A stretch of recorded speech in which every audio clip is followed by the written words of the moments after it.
Hello people, what's up. मेरा नाम है Vishishta and I welcome you all to yet another session of the Hindu analysis.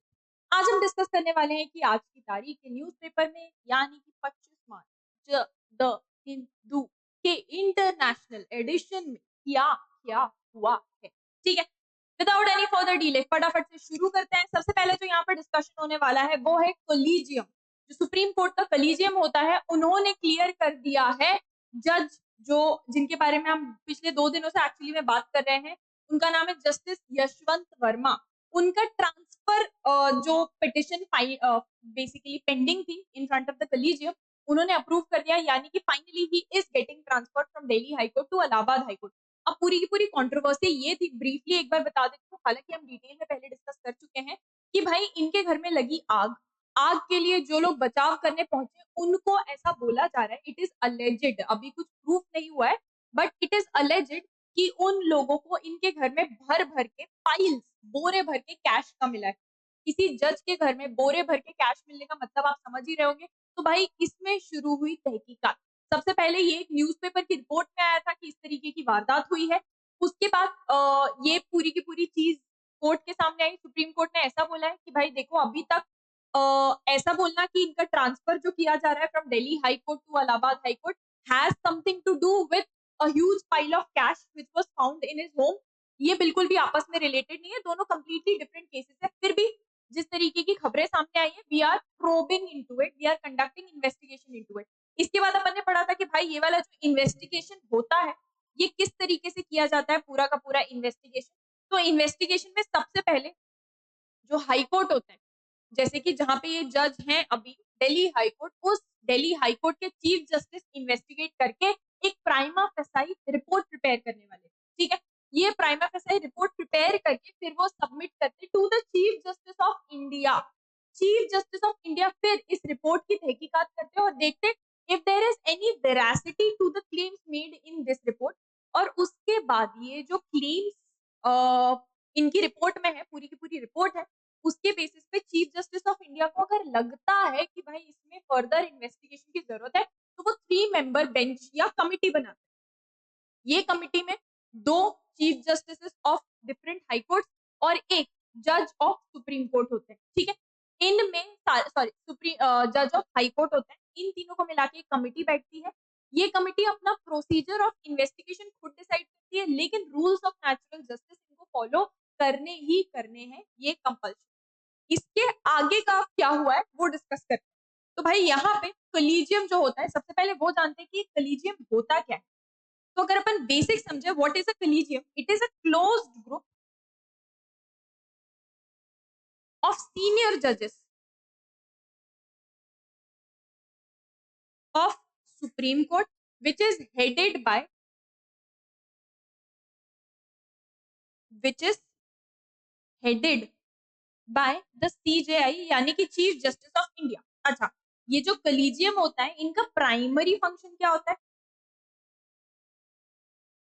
इनका भाई लोग प्राइमरी फंक्शन जो होता है वो ये होता है कि दे रेकमेंड, RECC मैंने लिखा है, आप समझ जाना, दे रेकमेंड नेम्स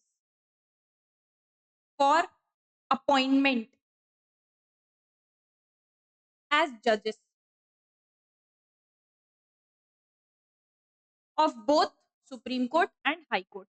तो बेसिकली जो लोग people who end up becoming जजेस ऑफ सुप्रीम कोर्ट या हाई कोर्ट, उनके नाम का रिकमेंडेशन की जो लिस्ट जाती है ना, वो कोलिजियम प्रिपेयर करके भेजता है। ये इनका प्राइमरी फंक्शन होता है। ठीक है, अच्छा, कोलिजियम के और भी बहुत सारे फंक्शन होते हैं, जैसे कि अपॉइंटमेंट ऑफ जजेस, ट्रांसफर ऑफ जजेस। तो सबसे पहले अपन अपॉइंटमेंट तो देख ही चुके हैं, ये फंक्शन होता है। ट्रांसफर ऑफ जजेस का फंक्शन होता है, प्लस एलिवेशन ऑफ जजेस। कोई जज ऑलरेडी अपॉइंटेड है, उनको मान लो कोई एक जज ऑफ हाई कोर्ट, उनको चीफ जस्टिस बनाना है उस हाई कोर्ट का, इसको बोलते हैं अपन एलिवेशन ऑफ जजेस।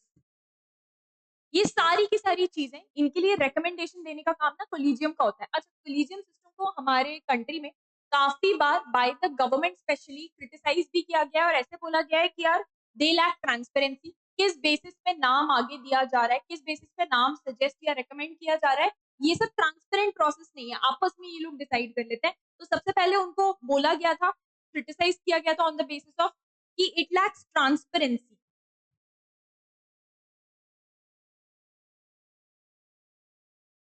दूसरी चीज जो उनको बोली गई थी वो ये बोला गया था कि भाई कोलिजियम में ना देयर इज आर्बिट्ररीनेस, कोई किसी चीज का लॉजिक नहीं है, उनके डिसीजन जो है वो बेसिकली जरूरी नहीं है, they are always pragmatic, they could be arbitrary. और बहुत ज्यादा बड़े लेवल पे यहाँ नेपोटिज्म और फेवरेटिज्म का भी एलिगेशन लगाया गया है। तो इन तीन मेजर रीजंस की वजह से कॉलेजियम सिस्टम को काफी बार क्रिटिसाइज भी किया जाता है। I hope the collegium system is now clear to you all. अब बात करते हैं कि यहाँ हो क्या रहा है। सुप्रीम कोर्ट के कॉलेजियम ने मंडे को रेकमेंड किया है गवर्नमेंट को to transfer Justice Yashwant Verma from Delhi High Court to Allahabad, even as a three-member committee of judges is scheduled to commence within 1 or 2 days। जो मैंने आपको 3 member committee के बारे में बताया था, जो पूरा इन्वेस्टिगेशन एंड प्रोब करती है, वो अभी कमिटी बैठने ही वाली है 1-2 दिनों में, तभी भी कॉलेजियम ने ऑलरेडी ट्रांसफर अप्रूव कर दिया है। ठीक है, जो कॉलेजियम है which is headed by chief justice of India which is Sanjay Khanna, he said that the resolution to repatriate Justice Verma to his parent high court, जहां से वो ओरिजिनली आए थे, of Allahabad, was taken after meetings held on Monday, that is 20th of March। The proposal to transfer Justice Verma was first mooted, मतलब debate किया गया था इस चीज के ऊपर इन सुप्रीम कोर्ट कोलिजियम 20 मार्च को ही, after viewing the video and photographs of what may be half burnt money lying in the charred room. जहां पूरी आग लग चुकी थी, वहां आधे जले पैसों के फोटोग्राफ्स और वीडियोस उनके सामने आए। उसके बाद ये ट्रांसफर करने का डिसीजन लिया गया। दिल्ली हाई कोर्ट के जो चीफ जस्टिस हैं, जस्टिस डी के उपाध्याय, वो अग्री करते हैं सुप्रीम कोर्ट के इस प्रपोजल से, that is to transfer justice Verma on the evening of 20th March itself.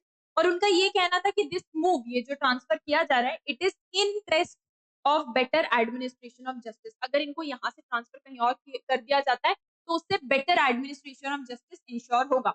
अच्छा, सुप्रीम कोर्ट का ये भी कहना था कि ये जो प्रपोजल है ये इंडिपेंडेंट एंड फ्री है of all the ongoing in house proceeding. जो वो कैश वगैरह मिला वो सब प्रोसीडिंग अलग है, और ये प्रपोजल टू ट्रांसफर कंप्लीटली अलग है। This is independent and free.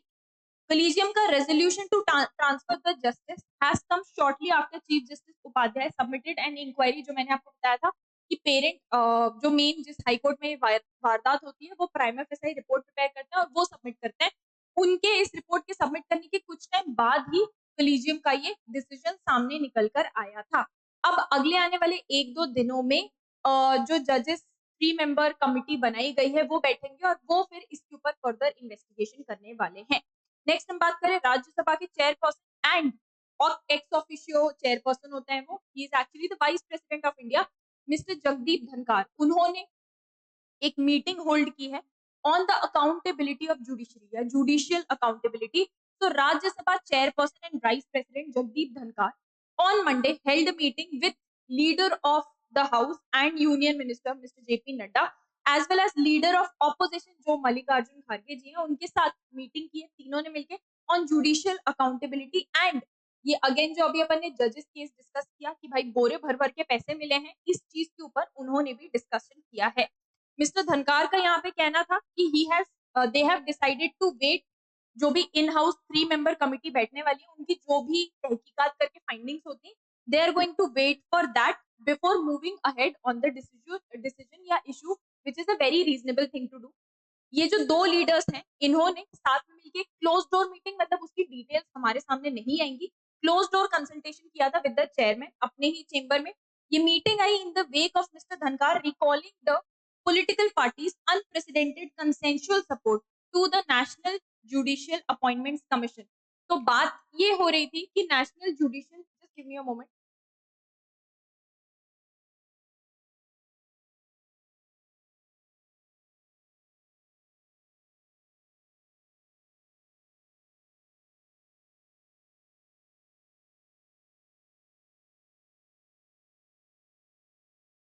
Right, coming back, उनका ये जो इशू का डिस्कशन है, this came in the backdrop of most political parties supporting an NJAC national judicial appointments commission. तो पॉलिटिकल पार्टीज मेजोरिटी का ये कहना था कि जो अभी हमने कॉलेजियम सिस्टम के बारे में बात की जिसको बहुत हाईली क्रिटिसाइज किया जा रहा था फॉर लैक ऑफ ट्रांसपेरेंसी, इसकी जगह पे एक proper national judicial appointments commission बनाई जाए कॉलेजियम सिस्टम को हटा के। और ये एक्ट ऑलरेडी 2014 में आ चुका है, बट सुप्रीम कोर्ट ने ही इस एक्ट को हटा दिया था अक्टूबर 2015 में। A staunch critique of the Supreme Court order, Mr. Dhankar said he would call a meeting of the floor leaders of all parties to discuss NJAC का issue and take it forward. Mr. Kharge also suggested that this issue be deliberated with floor leaders as well. So he is a huge supporter of NJAC as well as Supreme Court ने जो 2015 में decision देके NJAC act को हटा दिया था, उसके बहुत बड़े लेवल पे ही इज अ क्रिटिक। उनके हिसाब से ये बहुत ही गलत हुआ। इसके वजह से बहुत फेवरेटिज्म और नेपोटिज्म अभी भी कोर्ट में चलता है बिकॉज ऑफ कोलिजियम। तो he is a big supporter of NJAC और उनका ये कहना है कि भाई हम वेट करेंगे जो भी इन हाउस फाइंडिंग्स वगैरह आएंगे उसके बेसिस पे, but we are going to move ahead with the proposal of NJAC again. अच्छा, थोड़ी सी एक कंट्रोवर्सी निकल के सामने आई है अगेन, इंक्लूडिंग या involving a stand up comedian, that is Kunal Kamra. अगर आपको नाम याद हो तो पहले भी बहुत बड़ी कंट्रोवर्सीज आ चुके हैं जिसमें काफी टाइम तक, in fact for years he had disappeared. Maharashtra wants Kamra to apologise for joke on Shinde. तो भाई यहाँ महाराष्ट्र गवर्नमेंट ने मंडे को कॉमेडियन कुणाल कामरा को बोला है officially to apologise for the comments जो उन्होंने किया on the deputy chief minister of Maharashtra Eknath Shinde during a show जिसका नाम था पॉलिटिकल कॉन्ट्रैक्ट एक्ट। गवर्नमेंट ने ये बोला है कि वो उनका कॉल रिकॉर्ड्स के ऊपर डेटा भी चेक करेंगे और बैंक स्टेटमेंट भी चेक करेंगे, ये देखने के लिए कि भाई कोई दूसरी पॉलिटिकल पार्टी इनको पैसे दे रही है ये सब हरकतें करने के लिए। अच्छा, एफआईआर जो लॉन्च की गई है अगेंस्ट हिम, शिवसेना के एमएलए ने लॉन्च की है अगेंस्ट 353, 353, 1, 2 एंड 3 ऑफ भारतीय न्याय संहिता मुंबई के पुलिस स्टेशन में। यहाँ अगर हम इशू के बारे में बात करें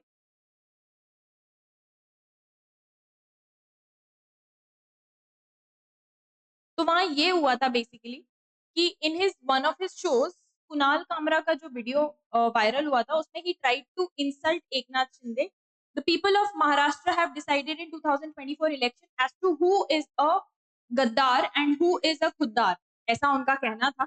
everyone has a right to do comedy but if there is an intentional effort to insult and defame a top leader then we will not tolerate it। basically उनका ये कहना है if you want you can go online and watch his video, it's still there at places, कुछ कुछ जगहों से it has been taken down but most of the places it's still there। coming on to the next important news। अच्छा, हमने delimitation की बात की थी, इसी के चलते डेलीगेशन तमिलनाडु से एंड बाकी के तमिलनाडु के जो मेंबर ऑफ पार्लियामेंट हैं, they are going to meet the prime minister and they are going to talk about the fair delimitation. Delimitation का प्रोसेस भी मैंने आपको बताया था, 2026 में जो सेंसस होने वाला है उस सेंसस के बेसिस पे, पॉपुलेशन सेंसस बेसिकली, उसके बेसिस पे वापस से लोकसभा की नंबर ऑफ सीट्स और स्टेट लेजिस्लेटिव असेंबलीज की नंबर ऑफ सीट्स डिसाइड की जाएगी on the basis of constituency. अब लास्ट जो हमारा सेंसस हुआ था वो हुआ था 1971 में, it was frozen, sorry last 2011 में हुआ था, बट हमारा जो लोकसभा की सीट थी वो फ्रीज कर दी गई थी according to the 1971 census conducted, ठीक है, और उसके अकॉर्डिंग 543 सीट्स थी। अब 1971 से आज की पॉपुलेशन में बहुत ज्यादा डिफरेंस है। तो साउथ इंडियन स्टेट या this initiative was actually started by Tamil Nadu. उनका ये कहना था कि भाई देखो, गवर्नमेंट ने हमको बोला पॉपुलेशन कंट्रोल करो, हमने किया। गवर्नमेंट ने हमको बोला पॉपुलेशन कम करो, हमने किया। अब आप बोल रहे हो जिस स्टेट की जितनी ज्यादा पॉपुलेशन होगी उनको इतनी ज्यादा आप सीट्स दोगे लोकसभा में, मतलब जितनी ज्यादा आपके पास सीट्स होती है उतनी वोटिंग पावर हो गई, उतना आपके हाथ में पावर है टू परसुएड अ डिसीजन। तो भाई हमने जब आपकी बात मानी इन द फर्स्ट प्लेस कि पॉपुलेशन कम करो, हमने इफेक्टिव तरीके से उस चीज को किया। आप सारे साउथ इंडियन स्टेट्स में देखेंगे पॉपुलेशन पिछले 1971 के बाद डिक्लाइन ही हुई है because they have taken strictly taken population control measures. उनका ये कहना है कि कुछ नॉर्थ इंडियन स्टेट्स जैसे यूपी बिहार की पॉपुलेशन बहुत ज्यादा है क्योंकि उन्होंने मेजर्स को उतने अच्छे से बेसिकली लागू नहीं किया। अगेन ये उनका कहना है। तो ऐसे स्टेट को जो गवर्नमेंट की बात सुन के उस चीज को फॉलो करता है उनको क्यों पनिश किया जाएगा, क्योंकि हमारी पॉपुलेशन कम है, तमिलनाडु और सदर्न स्टेट का कहना है, तो हमको कम सीट्स मिलेंगी लोकसभा में और जिनकी पॉपुलेशन ज्यादा है उनको ज्यादा सीट्स मिलेंगी, जबकि हमने तो आपकी बात सुन के अपनी पॉपुलेशन को घटाया है। ये उनका कहना है कि हमारे साथ फेयर डीलिमिटेशन नहीं हो रहा है, ठीक है। इसी के चलते वो प्राइम मिनिस्टर के साथ मीटिंग करके उनसे मिलने वाले। Coming on to the next important news that happened.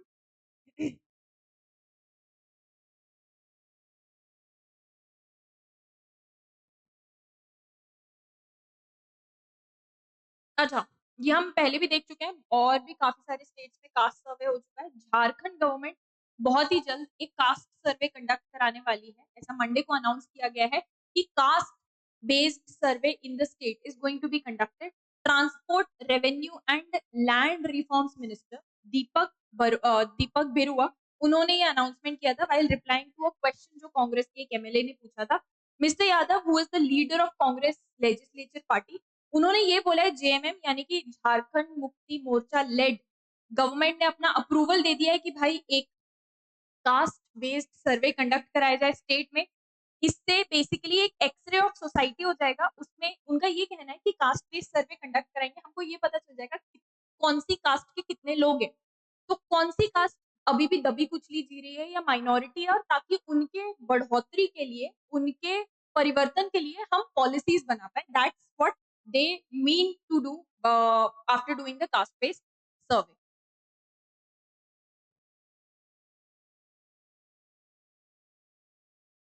Coming on to the next important news.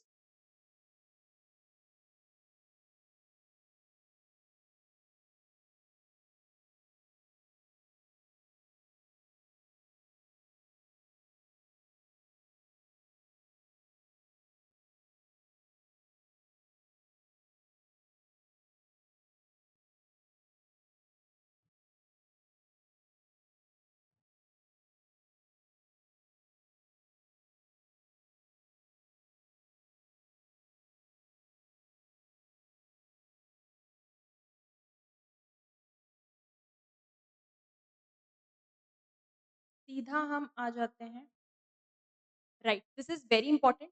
आपको इस तरीके की मिलिट्री एक्सरसाइज में काफी ज्यादा क्वेश्चन आते हैं। तो इंडियन नेवी ने अनाउंस किया है, मेडन मतलब पहली बार होने वाली, मेडन का मतलब होता है कोई चीज जो फर्स्ट टाइम की जा रही है। India African exercise, IOS Sagar इसका नाम है। तो ये exercise basically against the backdrop of massive inroads by China in Africa, the renewed threat of piracy and continued threat from Houthi rebels to global shipping. Indian navy ने announce किया है कि भाई पायरेसी, जो पायरेट्स वगैरह होते हैं समंदर में, उनके अगेंस्ट एक एक्सरसाइज बहुत बड़े लेवल की कंडक्ट कराई जाएगी। Large scale multinational exercise titled Africa India की मैरीटाइम एंगेजमेंट या एआई की मी, ये उसका फुल फॉर्म और शॉर्ट फॉर्म है। ये basically Indian ocean ship another cooperation initiative with Africa is iOS यानी कि Indian ocean ship Sagar, under which जो ऑफशोर पेट्रोल वेसल है हमारा INS Sunaina, is set to be deployed in the southwest IOR from April 5th to May 8th, जिसमें वो basically ये piracy वगैरह सारे इश्यूज से डील करेंगे। तो AIKEYME एक्सरसाइज का नाम है। This is the first maiden exercise India और अफ्रीका साथ में मिलकर कंडक्ट करने वाली है। ठीक है, तो आपसे एग्जाम में इसके ऊपर सवाल पूछे जा सकते हैं। सीधा अब हम आ जाते हैं वर्ल्ड अफेयर्स के ऊपर।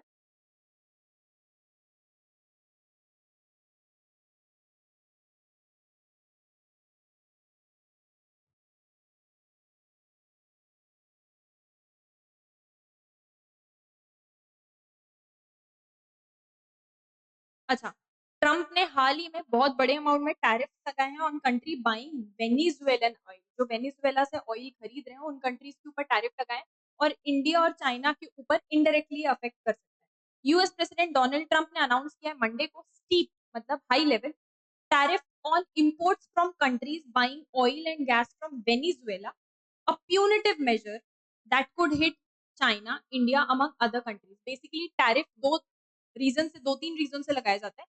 एक रीजन उसका ये भी, अगर किसी कंट्री को आपको पनिश करना है तो उनके प्रोडक्ट्स के ऊपर आप हाई टैरिफ लगा दो। इनफैक्ट आप उन सारी कंट्रीज के ऊपर हाई टैरिफ लगा दो जो अगर उस पर्टिकुलर कंट्री के साथ ट्रेड भी करती है तो भी, ये उनको पनिश करने का तरीका होता है। इंटरनेशनल लॉ में इसी तरीके से चलता है, क्योंकि आप किसी लीडर को उठा के जेल में तो डाल नहीं सकते, सीधी सी बात है। तो इस तरीके से प्यूनिटिव मेजर्स लेते हैं। Since returning to the White House, उन्होंने बहुत सारे ऑलरेडी ट्रंप ने टैरिफ्स लगा चुके हैं जो हम पहले भी डिस्कस कर चुके हैं। Latest across the board 25% levies targeting buyers of Venezuelan oil. 2 अप्रैल से it will come into effect. ये चाइना और इंडिया को काफी अफेक्ट कर सकता है क्योंकि हम भी वेनेजुएला से ऑयल खरीदते हैं, with experts noting that Venezuela exports oil to both those countries as well as US and Spain as well. Mister Trump ने डब किया है 2 अप्रैल को liberation day for the world biggest economy, already promising reciprocal tariff, मतलब US के ऊपर जो tariff लगा रही है कंट्रीज, उनके ऊपर उतना ही टैरिफ यूएस भी लगाएगी, रेसिप्रोकल टैरिफ कहलाता है। ठीक है, तो 2 अप्रैल को उन्होंने बोला है दिस इज लिबरेशन डे, जैसे को तैसा भी करेंगे हम, और हम हमारे साथ जो गलत करते हैं उनको पनिश करते हुए भी टैरिफ लगाएंगे। अब देखने को ये है कि क्या ये टैरिफ एक्चुअली में लगाए जाते हैं, क्योंकि ऑल्दो ये सब चीजें वो थ्रू एग्जीक्यूटिव ऑर्डर कर रहे हैं, बट अल्टीमेटली इसमें कांग्रेस का अप्रूवल भी जरूरी होता है। तो जब तक जैसे हमारे यहाँ पार्लियामेंट होती है, उनके यहाँ कांग्रेस कहलाती है, ठीक है, लॉ मेकिंग बॉडी। तो जब तक कांग्रेस का अप्रूवल नहीं मिलता या कांग्रेस चाहे तो इन सारे लगे हुए टैरिफ को हटा भी सकती है। तो let's see, let's wait and watch in the upcoming month कि जो डोनाल्ड ट्रंप ने ये सारे टैरिफ्स लगा रखे हैं ये फाइनली अप्रूव होंगे, आगे बढ़ेंगे, या फिर इनमें से कुछ को या सारों को हटाया जाता है। With that, we are done with all the important events which happened on 25th of March in newspaper में. I'll see you guys again tomorrow. Thank you all for joining me in today's session. This is Vishishta.